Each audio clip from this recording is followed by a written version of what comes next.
In today's show, we're going over intermittent fasting. I'm Dr. Travis Ziegler. And I'm Dr. Jenna Ziegler. And in the next 10 minutes, we're going to be going over everything you need to know about intermittent fasting. We're calling it our Intermittent Fasting 101 slideshow or course. We're going to go over what is intermittent fasting, a guidance schedule, the benefits of it, and then we're going to answer some of your most frequently asked questions. So let's jump in and get into the content and go over first, what is intermittent fasting? So by now you may have heard of intermittent fasting, so we're going to go over exactly what it is and the potential benefits and how it can be done properly. It's tough to pinpoint an exact definition, but basically intermittent fasting is where you are not eating for a certain period of time and then you eat your entire caloric allotment for the day within another period of time. So it can be done many different ways, and we'll kind of go over how that's done. But intermittent fasting has basically been around for centuries, and it's a vital part of many different religions. Research on intermittent fasting is vast, and much of the research shows great benefit to this practice, no matter how it's done. Like I said, we'll get into the many benefits later, but there are potential benefits for, not only your eyes and vision, but the rest of your body as well, and we're going to go over some of those. Now, intermittent fasting can be successfully performed in a few different ways, as I stated before. Everyone is different, and any fasting practice should be discussed with your doctor beforehand. Also, women react differently to fasting than men, so we'll discuss a few things that may need to be modified for women. Now, let's get into the intermittent fasting guide and schedule as far as fasting times and a couple different ways of how to fast. So as stated previously, there are many different types of fasting that you can do. And the most popular ways to intermittent fast include the time-restricted feeding, or what's called a 16-8 fast. That's where you fast for 16 hours and then you eat your entire caloric allotment of food within an 8-hour period. Often this means not eating anything after dinner, which is around 7 or 8 p.m., and then not eating until lunch the next day. This is often the best type of intermittent fasting to start with. There's also the eat, stop, eat.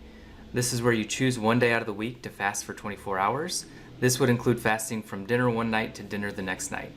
There's also the 5-2 fasting, eating normally but healthfully for 5 days of the week and then fasting for 2 non-consecutive days of the week. Some people may eat nothing on their fasting days and others may eat only a small amount, around 500 calories. Now for women, the above plans are not always simple. So hormone fluctuations can easily drive a woman into starvation mode, which causes so much hunger and overeating due to ramped up levels of hunger hormones, which are leptin and ghrelin.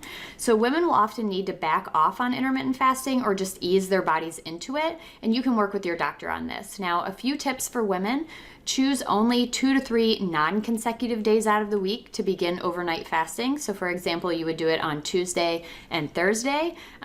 Don't begin fasting every night of the week because that might be a little bit too much for your body to handle.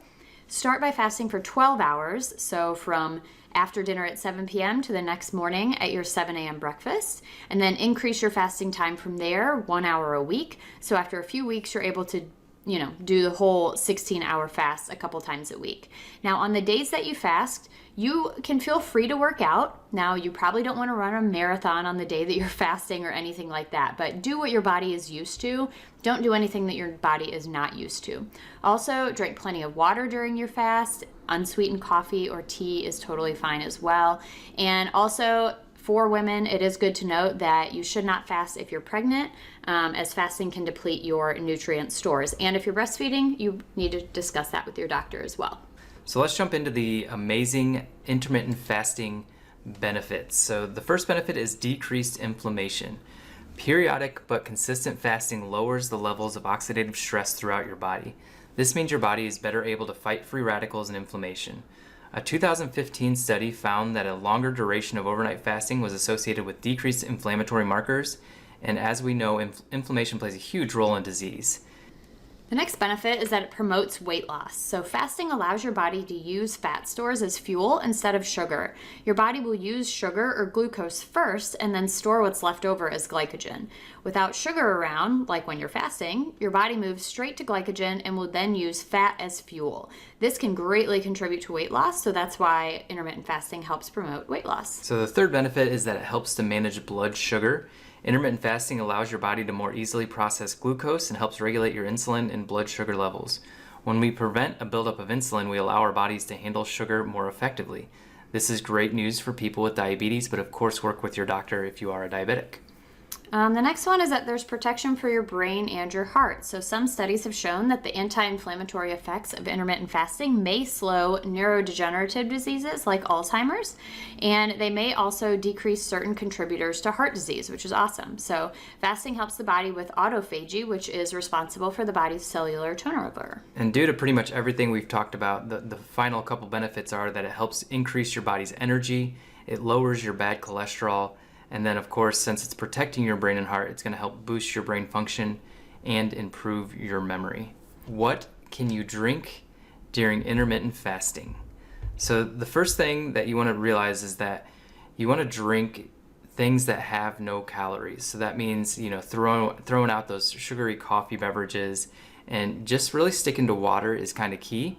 But we're going to go over some other things that you can drink as well. So on top of water, which we recommend drinking a lot of anyway, you can drink black coffee. So no sugary coffee beverages, just plain organic black coffee because it has no calories. So leave out sugar, leave out artificial sweeteners, leave out milk, and leave out cream. But just know that drinking black coffee on an empty stomach can also cause irritability, anxiousness, restlessness, stomach ache, just because it is caffeinated. So another thing that you can drink is tea. So tea usually has no calories in it, so the same thing, you have to leave out all the crap. So the sugar, the cream, the artificial sweeteners, and we recommend an organic black tea, organic herbal tea that has no caffeine, or an organic green tea. The fourth thing you can drink is drinking apple cider vinegar. Apple cider vinegar has a lot of great benefits in it, and you can just add a tablespoon or less to a glass of water, and it helps with aid in digestion, helps aid with weight loss, and other great topical benefits as well on your skin.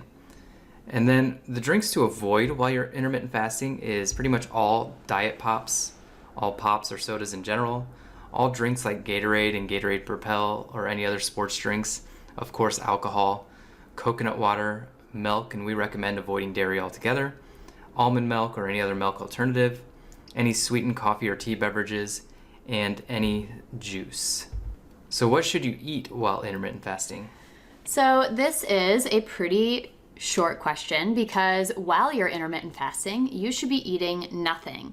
So you want to consume as close to 0 calories as possible during your 12 to 16 hour fasting window. So that means no snack before bedtime, no 3 a.m. snack, nothing. You don't want to consume any calories during your fasting window.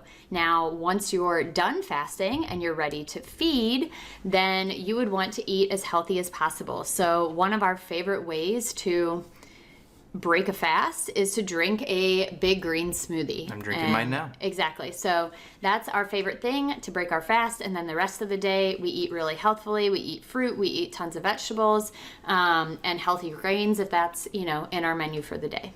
And we'll also put it down below a green smoothie chart that you can download as well. Yep. And if you like this video, make sure you give it a big thumbs up down below, and then subscribe to our channel, and then hit that little bell to be notified whenever we come out with great health videos like this one.